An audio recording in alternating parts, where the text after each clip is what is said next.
Government Legalizations. What is the OHS legislation? Legislations refers to the preparations and enactment of laws by a legislative body through its lawmaking process. The legislative process includes evaluating, amending, and voting on proposed laws and is concerned with the word used in the bill to communicate the values, judgments, and purposes of the proposal. OHS legislations means all laws in connection with occupational health and safety, including the occupational health and safety. Also, ang kanang OHS is to prevent safety o harm sa mga worker nga related sa ilang job. Of course, ang purpose sa health and safety is to protect your worker, subcontractor, customer, and members of the public when they are involved with your business. You have a duty of care under Health and Safety at Work at Act 1974, but more than that, it's good business practice to adhere to health and safety laws. Legislations can have many purposes: to regulate, to authorize, to outlaw, to provide or funds, to sanctions, to grant, to declare, or to restrict. It may become contrasted with a non-legislative act by an executive or administrative body under authority of a legislative act. Legislative process, Senate of the Philippines. Preliminary procedures. They produce the procedures of the introducing legislation and seeing it through committees are similar in both the House of Representatives and the Senate. Legislative proposals originate in a number of different ways. Members of the Senate, of course, develop ideas for legislations, technical assistance in research and drafting.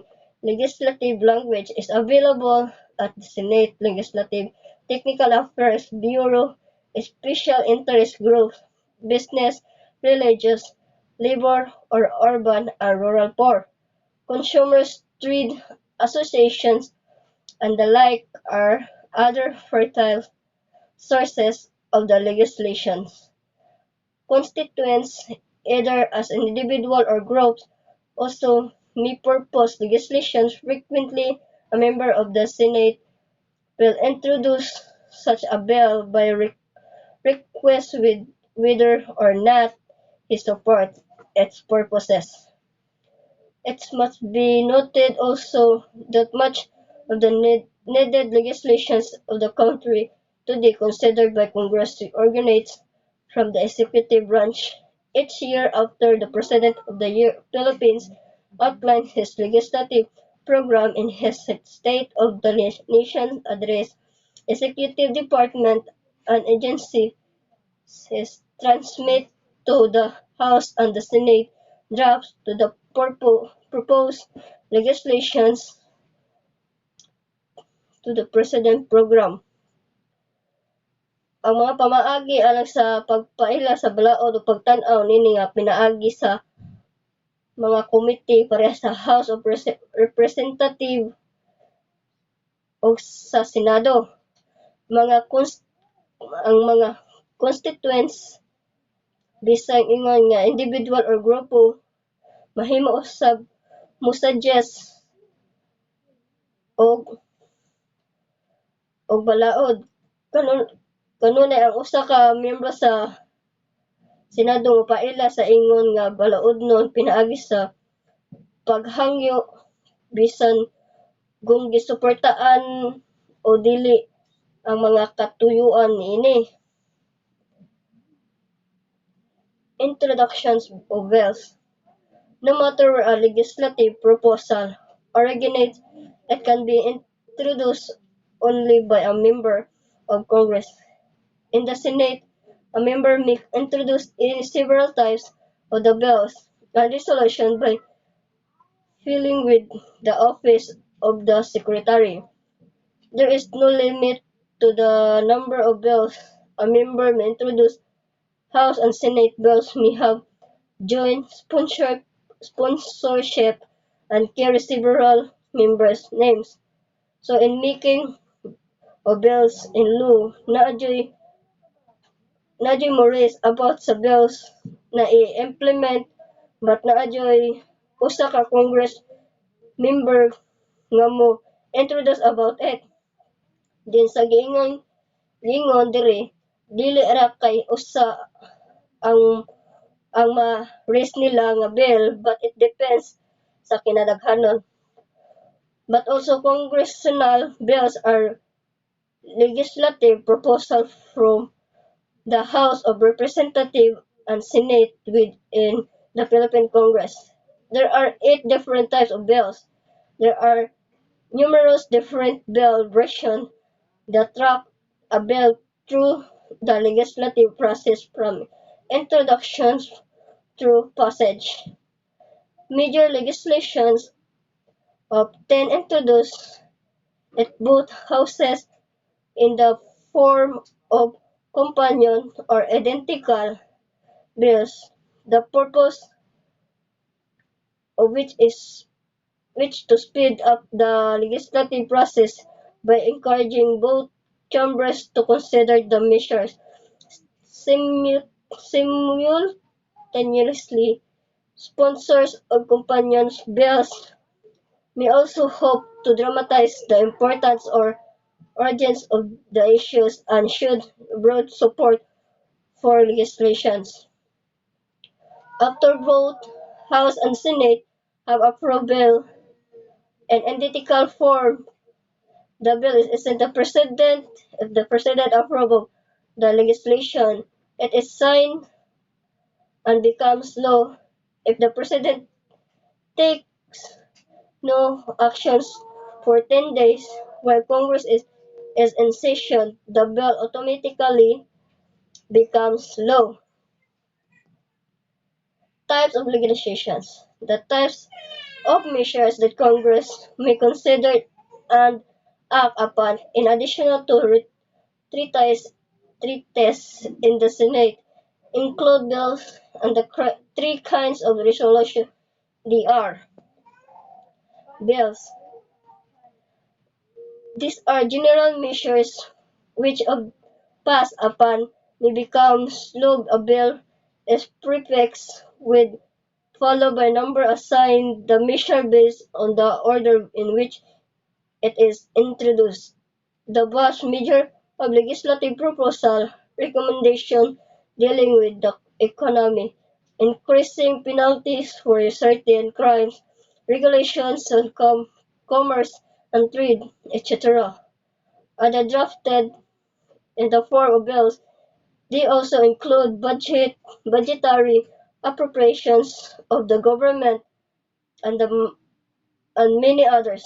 When passed the vote by both chambers in identical form and assigned by the President or repassed by Congress over presidential vote, they become laws. Bills. A bill is legislative proposed before Congress. Bills from each house are assigned a number in the order in which they are introduced starting the beginning of each Congress. First and second sessions, public bills pertain to matters that affect the general public or classes or citizens, while private bills pertain to individual matters that affect individuals and organizations, such as claims against the government. H.R. House Bill First Session. S. Senate Bill Second Session. Joint resolution. A joint resolution, like a bill, requires the approval of both houses and the signature of the President. It has the first effect of law and approved. There is no real difference between a bill and a joint resolution. Delete Latter generally is used when dealing with a single item or issue such as continuing or emergency appropriations bill. Joint resolutions are also used for proposing amendment to the constitutions. Ang joint resolution is legislative proposal that requires the approval of both houses, that signature of the president. Just a bill, those resolutions from each house are assigned a number in order which they are introduced starting at the beginning of each Congress, first and second sessions. So wala joy kalahian sa bill of joint resolution. Joint resolutions generally are used for limited matters such as a single appropriations for a specific purposes. A joint resolution has the force of law if approved that joint resolutions become part of the constitutions when three-quarters of the states have ratified them. They do not require the president's signature. However, legislations may take one of the several forms depending on the intended purposes. Bills and joint resolutions may become law if enacted during the 2 years Congress in which they were introduced. Simple resolutions and concurrent resolutions are the options. These measures cannot make law, but may be used by each chamber or both to publicly express sentiments or accomplishment, internal, administrative, or organization tasks, such as establishing the rules for proceeding. Concurrent resolutions. A concurrent resolution is usually designated in the Senate as SCT, or it is used for matters affecting the operations of both houses and must be passed in the same form by both of them. However, they are not referred to the President for his signature, and they do not have the force of concurrent resolution, are used to fix the time of adjournment of Congress and to express the sense of Congress on an issue. So basically, it is a resolution adopted by both houses of a bicameral legislature, which is known as the House of Representatives, and the Senate, that lacks the force of law and does not require the approval of the President. Simple resolutions. It is usually designated with PS. A simple resolution does the matter entirely with the prerogative of one house of Congress, such as adopting or receiving its own rules. A simple resolution is not considered by the other chamber and is not sent to the President for his signature. Like a concurrent resolution, it has no effect and force of law. Simple resolutions are used occasionally to express the opinion of a single house on a current issue. Oftentimes, it is also used to call for a congressional action on an issue affecting national interest. Simple resolution in the Senate in the US is a piece of legislation that is only approved by the Senate or the House. Simple resolutions are not forwarded to the President and do not become laws because they have only been enacted by one parliament. Bill referrals and in committee. Bill referrals. Once a measure has been introduced and given a number, it is read and referred to an appropriate committee. It must be noted that during the reading of the bill, only the title and the author is read on the floor. The Senate President is responsible for referring bills introduced to appropriate committees.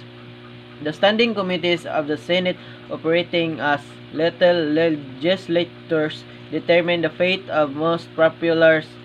These are committee hearings scheduled to discuss the bills referred.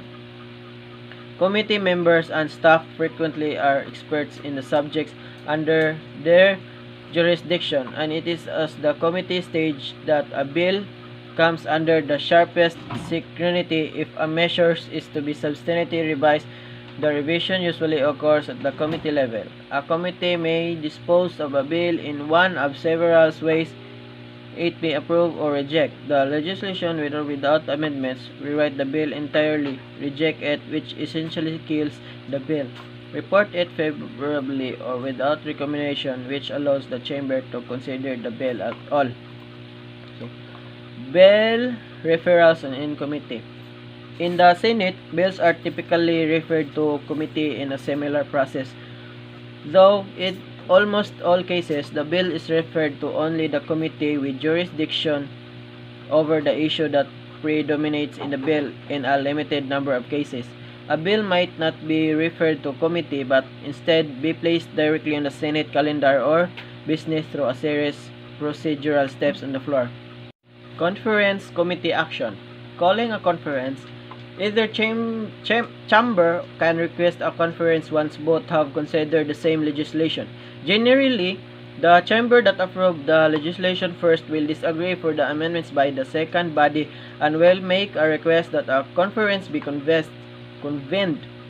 Sometimes, however, the second body will ask for a conference immediately after it has passed the legislation, assuming that the other chamber will not accept an amendments.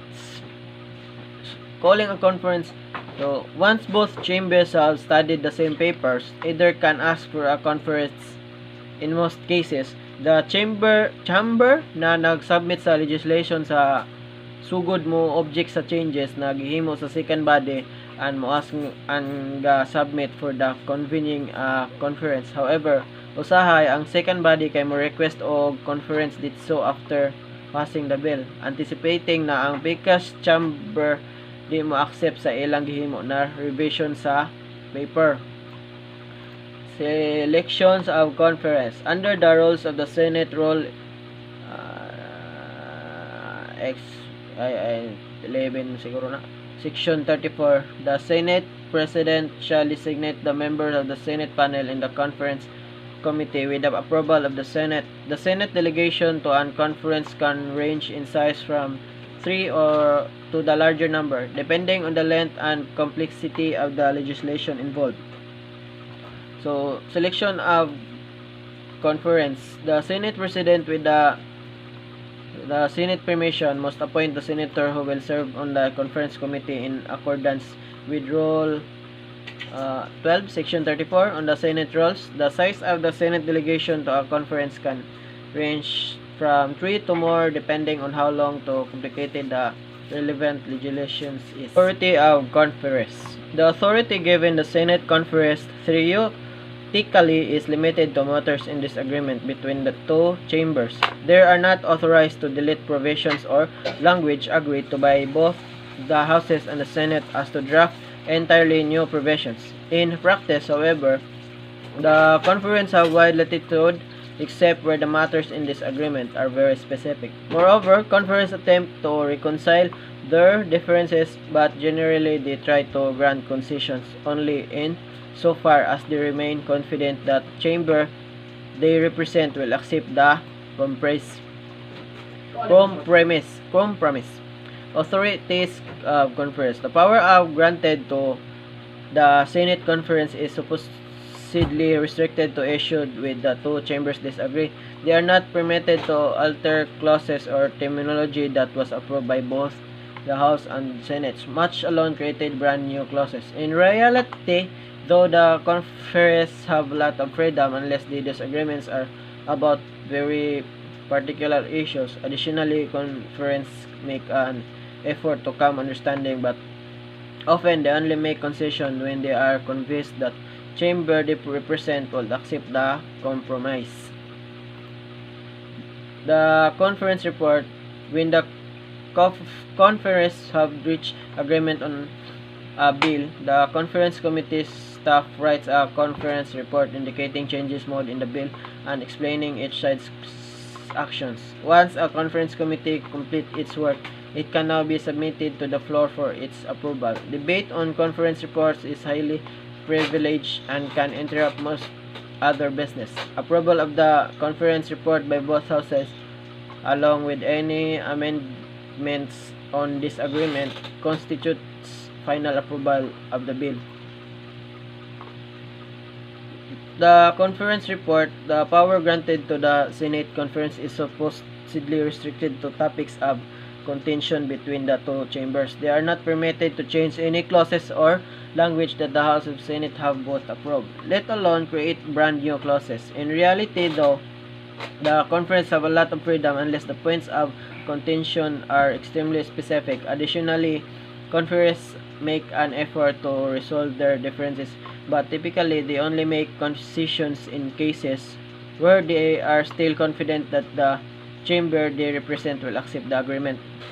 Final legislative action. After both houses have given final approval to a bill, a final copy of the bill known as the enrolled bill shall be printed and certified as correct by the Secretary of the Senate and the Secretary General of the House of Representatives, after which it will be signed by the Speaker of the House and the Senate President.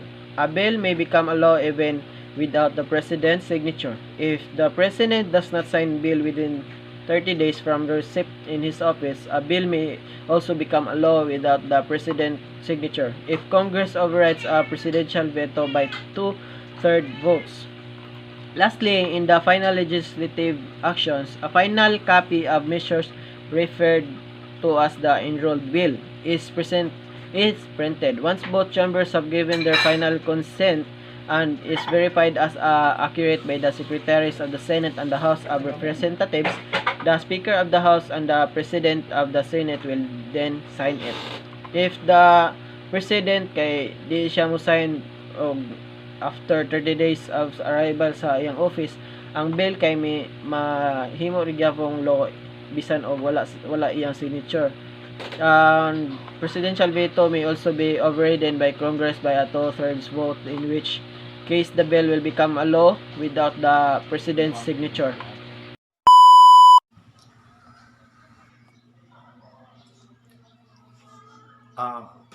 Our topic today is all about occupational health safety management system. So, occupational health and safety management system encompasses more than just health and safety program. It includes health and safety policies, systems, standards, and records, and involves incorporating your health and safety activities and program into other business processes.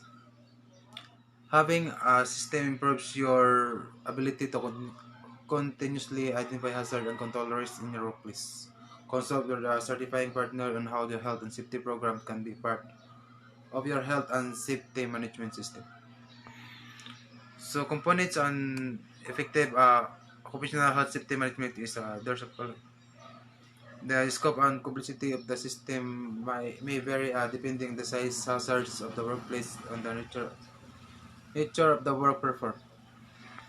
Uh, First is management, leadership, and commitment. So leadership and commitment by a seniors management.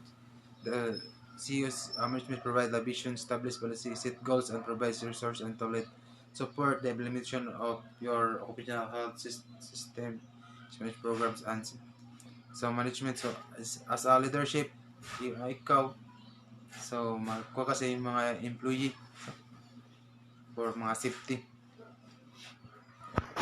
Next is safe work procedures and written instruction. Safe work procedures and practices ensure that everyone in the organization knows their responsibilities and can perform the duties effectively.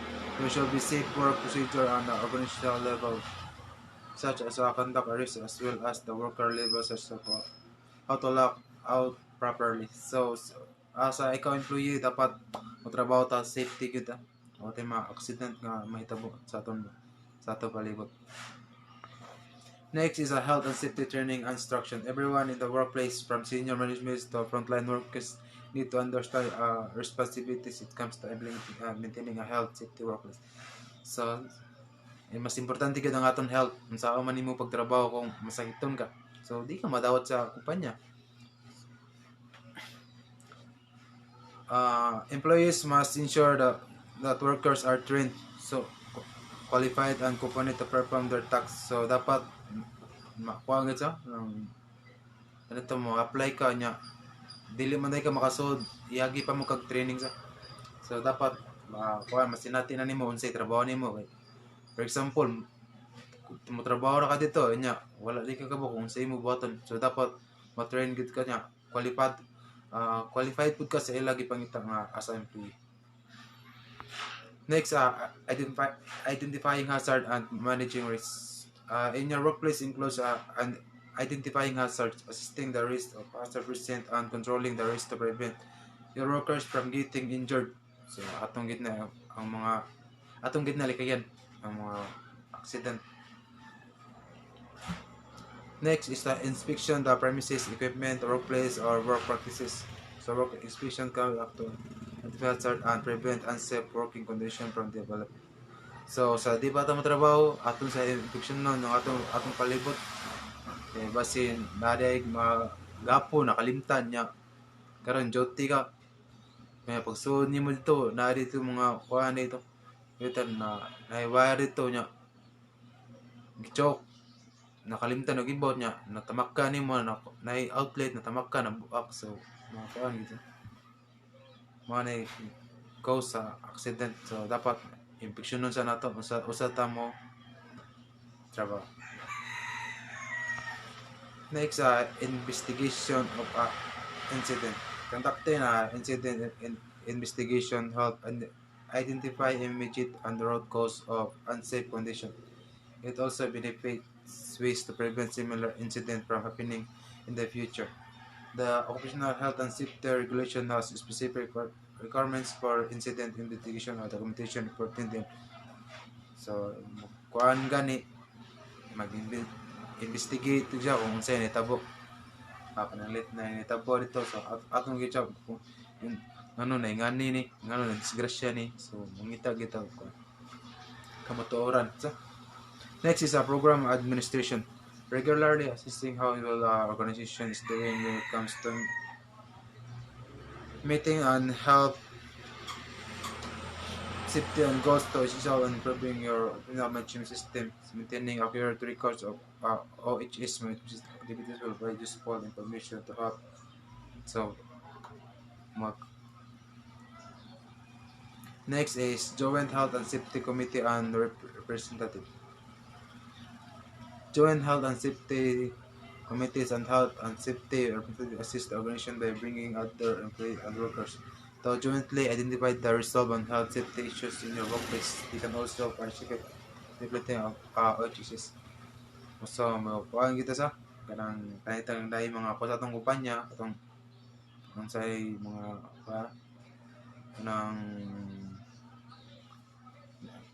kanang maro gyapon sa mga para sa atong yang pagringon kanang nay mga activity dito. So dapat mo kuan kita kanang mo appeal para sa ato ra magyapon na mo gawas ng mga singot.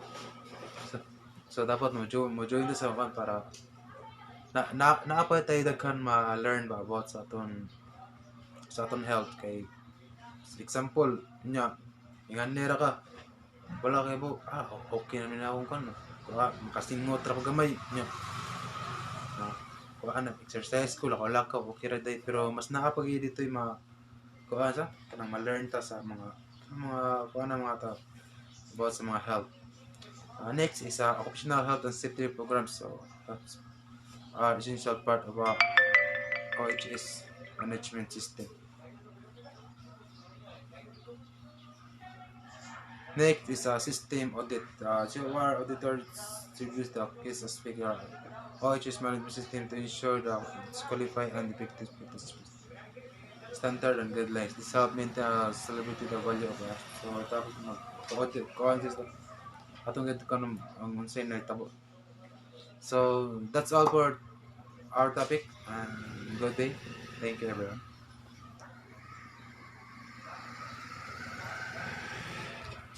This is our reference.